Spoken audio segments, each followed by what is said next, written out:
Right now, there's probably a bar of soap sitting a few feet from where you're sitting, or a bottle of body wash with a name like Ocean Breeze. Somewhere in your home there's a sink, and if you turn the handle, warm, clean water would come out, and you wouldn't even think about it. You've showered this week. You'll shower again.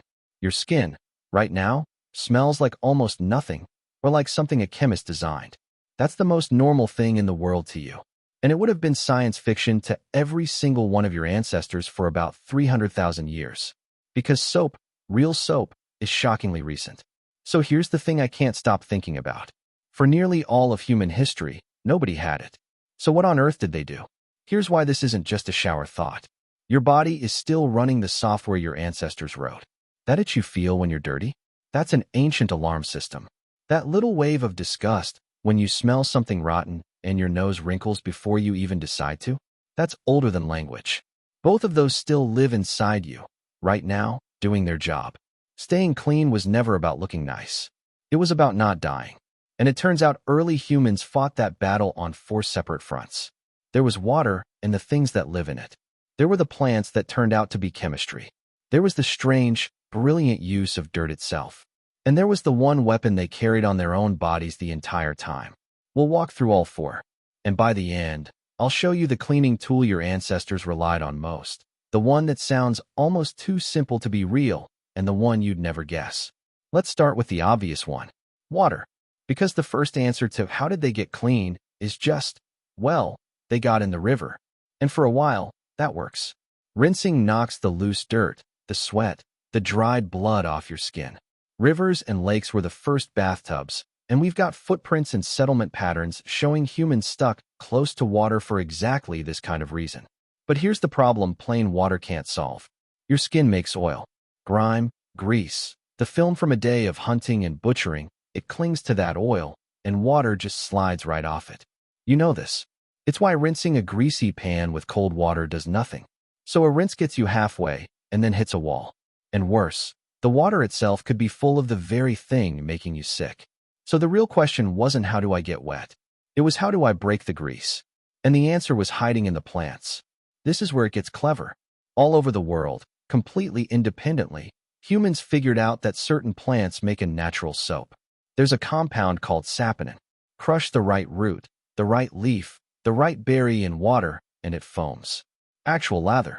The soapberry, the soapwort plant, the roots of certain lilies, the yucca out in the Americas. Indigenous peoples used these for thousands of years, and some still do. Saponin works on the same principle as the soap in your shower. One end of the molecule grabs oil, the other end grabs water, so it drags the grease off your skin and lets the water carry it away. They didn't know the chemistry. They knew that this root makes the dirt leave and that one doesn't.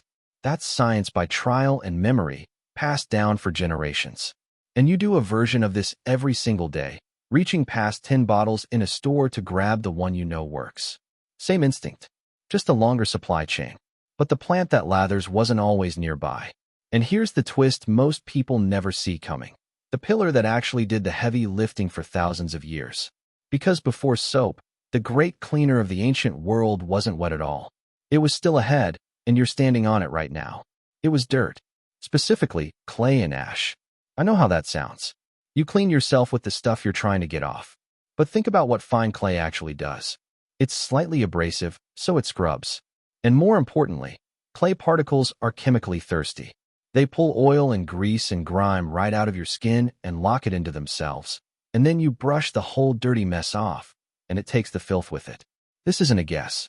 People across Africa, the Middle East, and beyond used clay and mud to clean skin and hair for a very long time. And you can buy clay cleansers in a fancy shop today for a lot of money. Ash did something even sharper.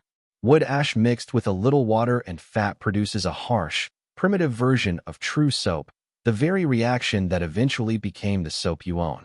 The best guess we have is that people stumbled onto this by accident, noticing that the greasy ash around a cooking fire somehow left their hands cleaner, not dirtier. Imagine being the first person to trust that.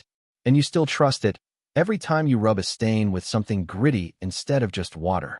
Which leaves the last front, and it's the one nobody thinks of as cleaning at all. Because so far everything's been about washing things off.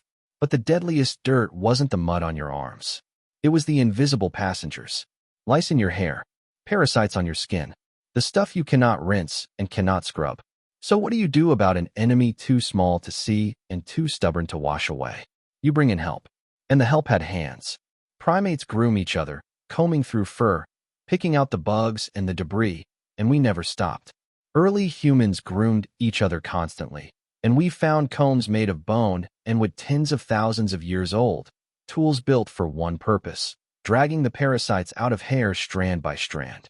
When you run your fingers through a partner's hair, or someone plays with yours and your whole body relaxes, that's not random.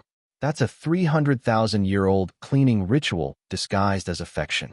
Your brain rewards it with calm because for your ancestors, that closeness was hygiene, and hygiene was survival. And that's the weapon they carried the whole time. Not the river, not the root, not the clay. Each other. The most powerful cleaning tool early humans had was another person's hands and attention, and it's the one you'd never list if I asked you to name a way to get clean. Now here's the part that reframes all of it. Being cleaner wasn't just comfort. Somewhere along this long road, humans mostly lost their fur. And a hairless body is far easier to keep free of parasites, easier to pick clean, easier to rinse.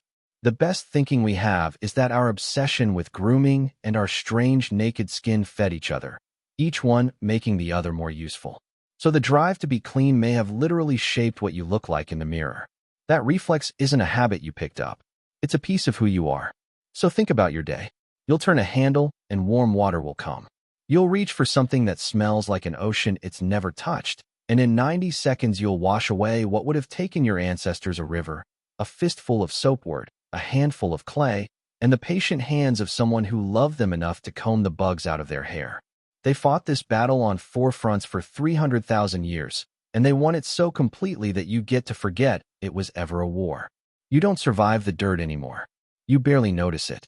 And yet the same creature that crushed a root to make it foam, that trusted the ash by the fire, is still you, standing in the shower, thinking about nothing. So I've got a question for you. What's the one clean yourself ritual you do that you genuinely hate to give up? The long hot shower, the specific soap, the hair thing? Drop it in the comments, because I promise some version of it is older than you think. And if you felt that small shift just now, that quiet unease of realizing how much invisible work stands between you and the way life used to be, then stick around. That feeling is the whole reason this channel exists. There's a lot more of it where this came from.